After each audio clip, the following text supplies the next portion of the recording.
Um, Thank you everybody for coming. A lot of stuff to cover. I'm going to try and keep it short and simple. Joe, I asked, like, Joe, give me some bullet points, and he gave me this just massive list of things to talk about. So, there's a couple things I want to make sure to touch on. What I'm going to start with is a little bit of our background and history. I think that that's kind of important because it's all kind of started here in this area.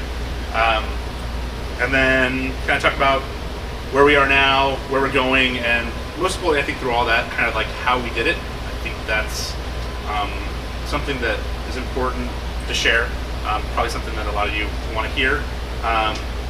And kind of where, what's kind of coming up next, and then we'll open up some Q&A. If there's something throughout this, like I actually really don't want to just talk for half an hour. So if there's something that's like really relevant to what we're talking about, raise your hand, we can jump into that. I don't want to try and go on too many tangents, but definitely at the end, just any random ass question you guys have, let me know, I'll do my best to answer it.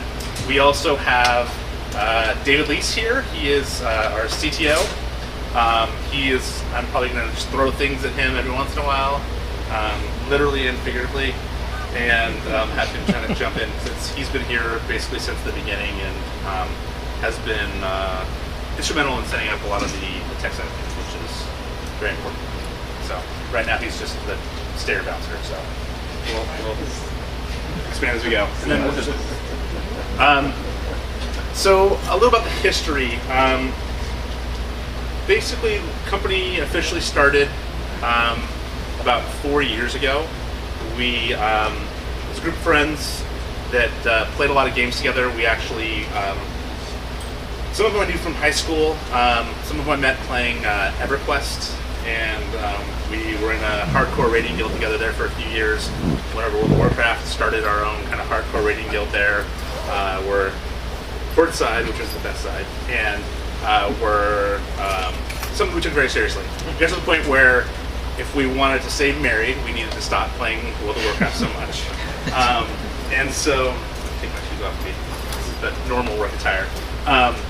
So we needed something else to kind of fill that void that we had in our lives, of that kind of social camaraderie that we had.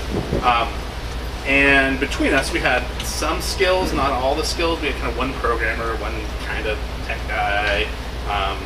We had me that kind of knew design and had a background in banking, financial planning, so just numbers and statistics and stuff, and then kind of another creative guy. So we decided just kind of one day to let's make a game. It was kind of for fun, kind of for serious. After about a week, we figured out that this is something we really wanted to do, so we started taking it a lot more serious. Actually incorporated, did a lot of the jumped through the different hoops. At that point, we had never made a game before. We had absolutely no industry experience, and so we didn't know better than to try to do what we were going to do. We didn't have any funding, so we actually kind of pulled our money together and started trying to find people that would work for extremely cheap, because none of us could draw, so that was the very first thing we needed to do was find an artist. And went to we didn't, the people that we knew locally, none of them were artists, so we actually had to start going outside of that. We went to sites like conceptart.org, DeviantArt, GameDev.net, were the three big sites that we hit a lot early on to find people.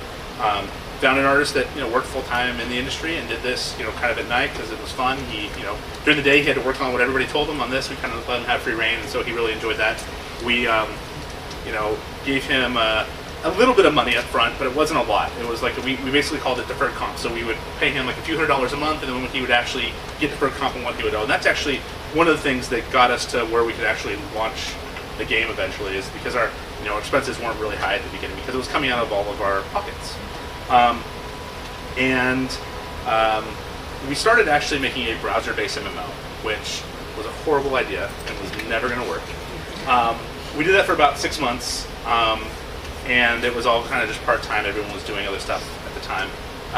And then we kind of got to the point where we had an alpha, and realized that we were never going to get anyone to give us money. We were never going to get out the door. So we had to make a choice that if this is something we wanted to do, we needed to pivot. I had started going to a lot of different conferences, had gone to Casual Connect, GDC, Virtual Good Summit, I think was the last big one that I went to for all this, and just really heard just Facebook, Facebook, Facebook, Facebook. That was what everyone was pushing. This was 4 years ago. You know, you can just put a game out, it's going to get 1 million users in a day, everyone will be great. And at the time, I didn't have a Facebook account. I don't think any of us actually had Facebook accounts. So we went on there, nothing that we wanted to play, and it was really kind of depressing. And so we decided to take what we had learned from the browser-based MMO and pivot to Facebook and make something that someone like us would want to play. So that actually, that first game was Dawn of the Dragons. So that was our very first game that we launched. So we made that pivot in January of 2010. Yeah, 3 years. And we were able to launch that game in a closed beta, beginning of May, end of May, it actually went live. So it only took us about 4 months to make that game from scratch, from the ground up, having never made really a real game before, which we haven't made a game that fast since, which is kind of silly to me, but you know, what do you know? So we ended up launching that first game. One of the things I think that's important to kind of talk about here too is the way the company has grown has also been kind of unorthodox and difficult. We had 4 founding partners. When we decided to make the pivot to Facebook, 2 of them didn't want anything to do with Facebook, so we had to jump through some hoops to make that happen. People always ask me, you know, what's the one piece of advice that you give starting your own company? So the very first thing you need to do is get a good lawyer. And you know, they always laugh, but it's completely serious. Like if we hadn't had a good attorney from day one, there's 10 different things that would have killed this company, you know, in the first year of it being alive. So just having, you know, filled up the correct documentation, having things, all of our ducks in a row, actually made it a lot easier when they didn't want to be involved to take care of that. So it was a difficult time, but we were able to move past it and actually get the game out the door. Then we launched Dawn in May. We were immediately successful, by our standards of successful. We made, you know, $500 in the first weekend, and that was amazing. And we actually made back all of the money that we had spent out of pocket in the first 2 weeks. And so that was when we really kind of knew that we had something that could work. So at that point, we were 5 people-ish, but everyone was still working remote. We actually had, like, Mike, who's sitting over there hiding, and I'm going to point it out because he's here. We had Mike working remote. He'd been with us for a few months. And we actually had a couple people here in Roseville, but we were all working remote too. We didn't have an office. It wasn't until about 3 months after we launched the game did we actually have an office space. And it was silly because it was just me and one other guy, and then when David started right around then, and it was just me and him and David, and it was just like we had this 2,000 square feet for no good reason. But it helped us kind of feel like we had a place to go to actually do work instead of just sitting at home and kids yelling at you, throwing stuff at you while you're trying to work. It made it a little bit easier. But that was an important step for us, and that was the point that we kind of decided that this was something that we wanted to do. We were, you know, kind of had this decision to make. Do we want to just focus on this one game and hopefully turn it, you know, into a cash cow and just do as much as we can, or do we want to make a real run at this games industry thing? And we decided to make a real run at it. So we invested everything we could into the company. You know, we didn't take salaries for a while, and we just started working on the next game. About 6 months later, we launched our second game. Really just, again, by the skin of our teeth, just a lot of blood, sweat, and tears trying to push it out. And that was really important for us too. That actually, the importance, again, of hiring a lawyer, we actually met the contact that we did the second game with through him. We met a lot of people through them. I mean, networking is extremely important. Obviously, we have the, you know, pretty big Sacramento network here, but it was a high-profile Bay Area video game attorney that knew a lot of people. So we said, we want to make another game. We don't have any money to pay for art. What can we do? And he hooked us up with an art house in San Francisco that was looking to get out of work for hire, get into, you know, more sustainable revenue streams. He was willing to do all of the artwork for basically a cut of future revenues. And since we were basing it on a game engine that had already done well, they were all for it. And that worked out very well for both of us because we were immediately able to pivot, get a new game without having to pay the roughly $250,000 worth of artwork to get that game in the door. They front-loaded all those costs, so that worked really well for us. From there, we just kind of kept doing what we were doing. We focused on making new games, running things lean, we even actually had deferred comp like the first year and a half, just to kind of, it was a discussion we had with every person that came on, is that it significantly changed. There was a little bit of deferred comp, but it was, a salary that people could still live on and pay the bills. But it helped us to grow faster, helped us to really kind of mitigate any risk that we were going to have with hiring someone that wasn't going to work out. So that was one of the kind of key decisions we made early on, and it worked well for us.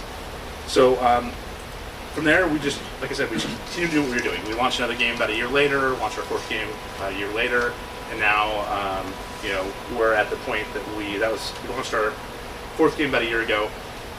We're working hard to work on the new game right now.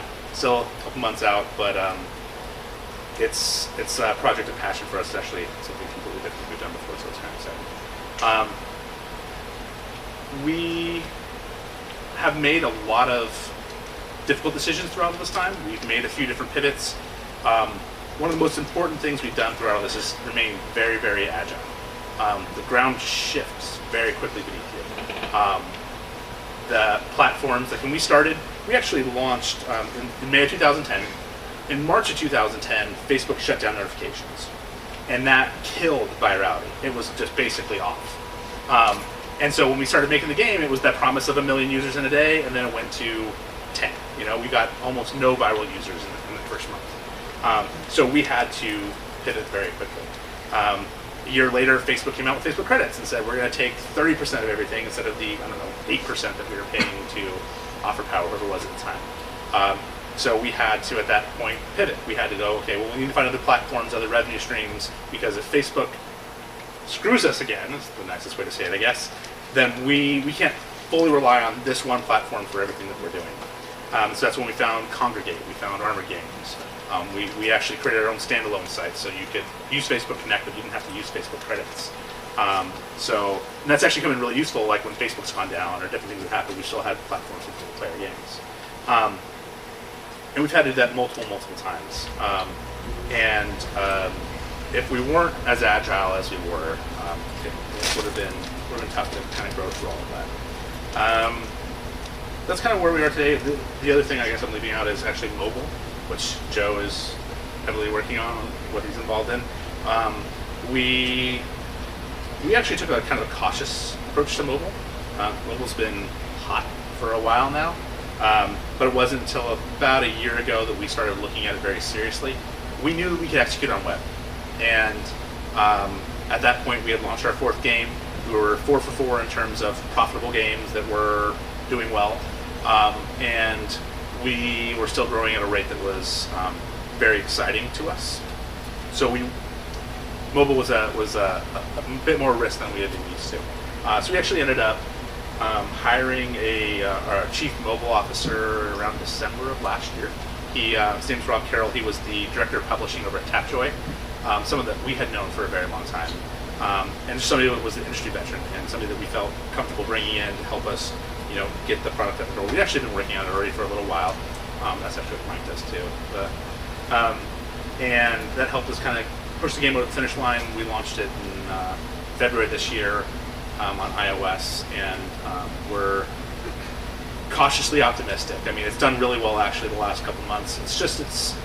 We've learned a lot. Again, the ground shifts very quickly there, and the problem with iOS is that it takes a long time to react because you have to get an Apple build, you have to get it approved. And not quite as fun as web, where we can fix something in minutes and get a new build up. So it's a new learning experience for us.